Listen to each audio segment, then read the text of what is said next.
What is going on, guys? Today we're going to be upgrading our alternator to an LS1 alternator. It's a very common upgrade for RBs, and I should have done this a lot sooner because my alternator is actually starting to go out.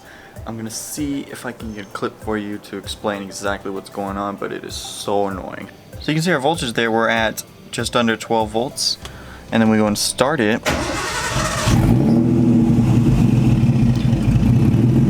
And that should have jumped up to like 13.9 to low 14s, but it's not. And then if you listen, if I then rev it, and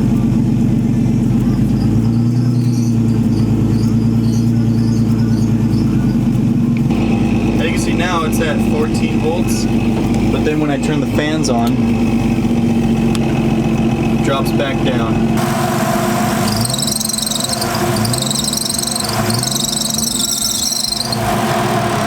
And that sound is so annoying. It's so loud and it's so obnoxious, and I hate it so much. So what we're gonna do is upgrade to our LS1 alternator that I have over here. So here we have our alternator. We have our LS1 to RB conversion bracket kit and pulley and all that, and we have a new alternator belt.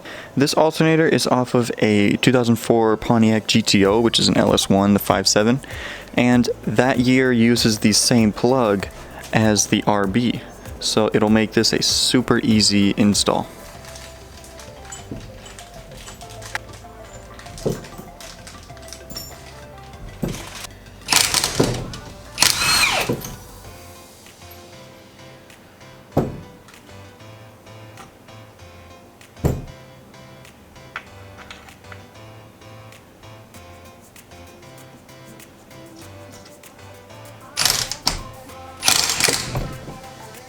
So step one of this whole thing is to take the old alternator out, which I'm currently working on. The issue that I'm having is that my fan shroud is blocking quite a lot of things.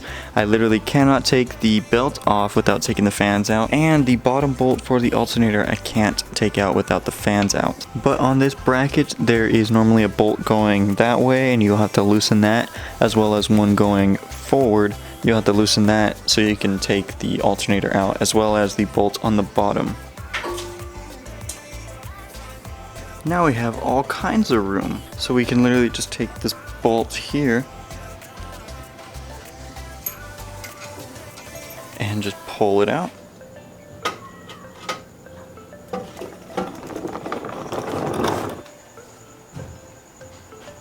As you can see, we have the old alternator here, and it is completely toast. You can see how the alternator is like turning black. That is because every time it's squealing, it's spinning slower than the motor, which is causing the belt to wear against the pulley. So it's just been eating the belt, which is why I decided to get a new one. So one of the main differences between these two is this is an 80 amp alternator, and this is a 140 amp alternator. So this can handle way more electronics than this can. And I think that because of all of the upgrades that I've done to the RB, like the bigger injectors, LS coil packs, standalone ECU, the digital dash, as well as possibly even the fans down there, all of that was causing so much wear on the alternator that it just went out. Because I've been driving the car for a little less than 2 months now, and the alternator should not be going out this fast. So now we can take our LS alternator and we can drop it in the RB. So we got the alternator in, it's just sitting there. This bracket has to go this way to where the CWC is facing upright, and they give you all new hardware for the bottom there, as well as the top. Right there you can see we got a shiny new bolt in there. But the hardware that you use to adjust the alternator belt is reused. So now all I need to do is tighten everything up, put the belt on, and then we can wire it up. So our alternator is now in, it's all wired up. It's literally just unplug the old alternator and plug the new one in the same way. So now that that's in, what I want to do is, before I put the fans back in, I want to start the car up and make sure that we aren't having any charging issues. Alright, here we go.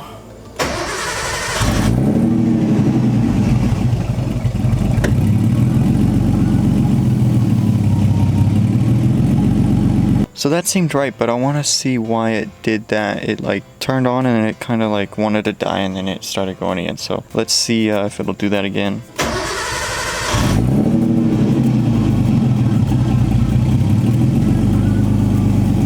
But it's putting out the correct voltage. The belt doesn't seem like it's slipping at all.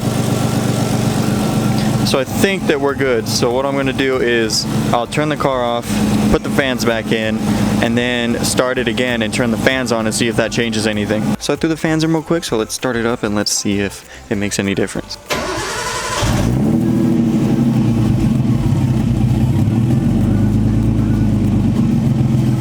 So that's good. My idle is all messed up because my air idle control valve doesn't work right. So my idle's been messed up for a while, and it seems like when the idle fluctuates at the first start, the alternator drops because it's not spinning as fast. So let's see how it reacts to turning the fans on. So as you saw, when I turned the fans on, the voltage was reading around 13.8, and to me that seemed like that's not good. But I went online, I looked at some forums, I asked some people who actually have this alternator and who have LS motors to see where they're at, and it lines up with how they are. Things when none of the electronics are really on, it's putting out 14.3 roughly, and then once you turn on like your fans and your headlights and all that, all the stuff that draws a lot of power, then it'll drop down to 13.8, and you should still be fine. So going off of that, we should be all done. If the 13.8 volts eventually becomes a problem and that's not correct, then I will be updating the description and probably putting like a video card somewhere on the top to link you to a more updated version of this. But as of right now, from what everyone is telling me who has experience with this alternator, everything seems to be fine. So that is going to be it for this video. Thank you so much for watching. Please leave a like if you did, comment down below, and hit that subscribe button. I'll see you guys next time. Peace.